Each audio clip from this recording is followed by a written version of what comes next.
Laxers, and welcome to TLN News. I'm Chris Marshall, and a lot has happened since the last time we saw each other. Nothing more important than the LXM-MLL agreement. This is quite possibly the biggest news in professional outdoor lacrosse since the beginning of the league itself. What does this mean? Glad you asked.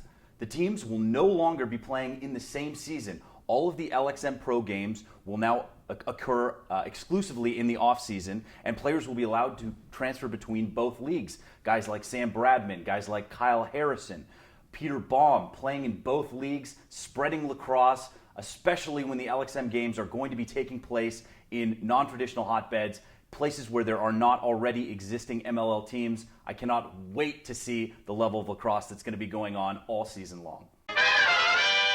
Nobody in lacrosse had a better weekend than Arizona State. Coach Malone has his boys living up to that Sun Devil name. They're on fire. The Sun Devils traveled to Colorado and took on the number 3 Colorado State team and number 2 Colorado team, coming away with victories by a total of 3 goals and avenging their semifinal loss to Colorado from the tournament a year ago. There's no stopping Arizona State right now. There's a good chance that they will be undefeated going into the new battle for Arizona against Grand Canyon, the only team to beat them in the regular season in the last year. The NCAA Division I lacrosse season has not disappointed so far. There are only 2 teams remaining unbeaten in the top 20, Cornell and number 1 Maryland.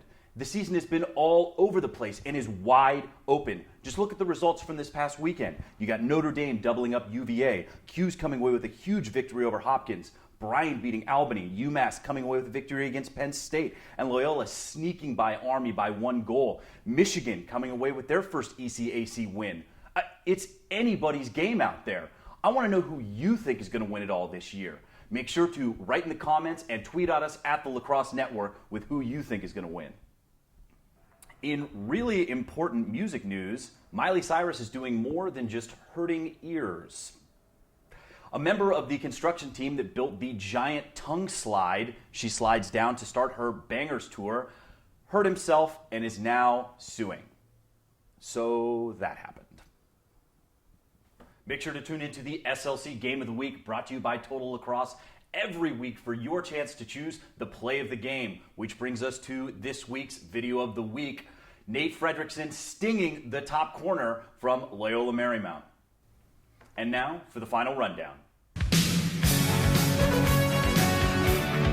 Special shout-outs to What's Up Savo after his 4K giveaway, gave away a lot of cool stuff, and Paul Effronti for winning that custom-dyed Nike CEO head. Congratulations. Special birthday shout-outs to K18 himself, Kyle Harrison, as well as former Chaptown Laxer, Mike Farinelli, former Denver Pioneer Laxer, Karin Hart, and you, Julian. I see you behind the camera.